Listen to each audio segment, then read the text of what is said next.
आज का जो पवज्जा का कार्यक्रम है, ये धम्म की परंपरा में चलता रहता है। जो लोग धम्म की सेवा करना चाहते हैं, धम्म को सीखना चाहते हैं, वो आते रहते हैं। इसमें बहुत सारे पुराने बनते हैं, बहुत सारे आजीवन बनते बनने वाले हैं, बहुत सारे वे लोग हैं जो कुछ दिन के लिए सामने के रूप में रहेंगे। आज का जो पवज्जा का शिविर है, ये विशेष रूप से महाबोधि महाविहार को समर्पित है कि हम सभी लोग जो यहाँ काम कर रहे हैं, हम एक उद्देश्य से आए हैं कि बोध गया में महाबोधि महाविहार है। ये बौद्धों की विरासत है और इसी से भारत पूरी दुनिया में जाना जाने लगा है। पूरी दुनिया के लोग भारत में आते हैं, अगर शीश झुकाते हैं तो ये महाबोधि महाविहार है जहाँ सब पूरी दुनिया का शीश झुकता है। पूरी दुनिया में अगर ज्ञान का प्रचार प्रसार हुआ तो यहाँ से हुआ, महाकारुणिक बुद्ध से हुआ। तो बुद्ध हमारी पहचान है, बुद्ध हमारी विरासत है, बुद्ध हमारा स्वाभिमान है। तो सब कुछ तो बुद्ध ही है। भारत की पहचान बुद्ध से है। अगर भारत को कोई विश्व गुरु कहता है तो ये बुद्ध से कहता है। लेकिन जब हम बुद्ध को देखते हैं, बोध गया को देखते हैं, महाबोधि महाविहार को देखते हैं, तो यह बड़े पैमाने पर संक्रमण है।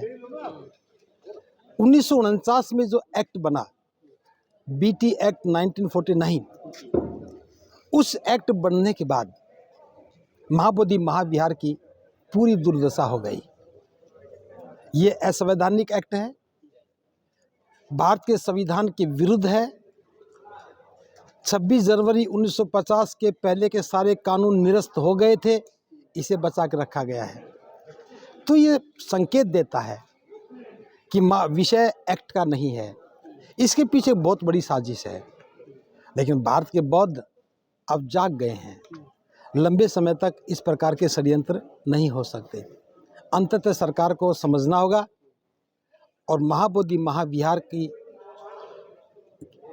सुरक्षा के लिए, बौद्धों के स्वाभिमान के लिए, हमारी अस्मिता के लिए इस एक्ट को निरस्त करना होगा। जब ये बीटी एक्ट 1949 निरस्त होगा, उसके बाद सारा प्रबंधन बौद्धों के हाथ में होगा, भिक्षुओं के हाथ में होगा, पूरे देश के भिक्षुओं का हाथ में होगा। तो मैं समझता हूँ भारत का गौरव दोबारा से लौट के आएगा। पूरी दुनिया के लोग ज्ञान के लिए भारत में आएंगे। पूरी दुनिया के लोग सुख और शांति के लिए भारत में आएंगे। तो ये एक बहुत महत्वपूर्ण आंदोलन है और मैं तो आपके चैनल के माध्यम से भारत के तमाम भिक्षुओं से अपील कर रहा हूँ कि आप लोग आइए। ये आंदोलन आपकी इंतज़ार कर रहा है। आपके पास जो भी काम हैं, वे सब काम बाद में हो सकते हैं, उनको कोई और कर सकता है। आप नहीं करेंगे वो तब भी हो जाएंगे। लेकिन इस आंदोलन में अगर भिक्षुओं की भूमिका नहीं रही, भिक्षुओं की भागीदारी नहीं रही, तो फिर इतिहास हमें कभी माफ़ नहीं करेगा। मेरा एक बार पुनः अपील कर रहा हूँ आपके चैनल के माध्यम से तमाम भिक्षुओं से कि बोध गया की धरती आपको बुला रही है, महाबोधि महाविहार आपको बुला रहा है। ये विरासत बचनी चाहिए, ये विरासत दोबारा से सुंदर बननी चाहिए। यहाँ जो महाबोधि महाविहार को खंडित किया जा रहा है, अलग अलग नाम देकर के प्रसारित किया जा रहा है, ये रुकना चाहिए। इसी मकसद के लिए, पूरी दुनिया का ध्यान आकर्षित करने के लिए भिक्षु, भिक्षुणी, सामनेर, सामनेरी, उपासक, उपासिका अपना अपना दायित्व निभाते हुए बोध गया में आए हुए हैं और अपना काम कर रहे हैं। सामनेर बने हैं आज?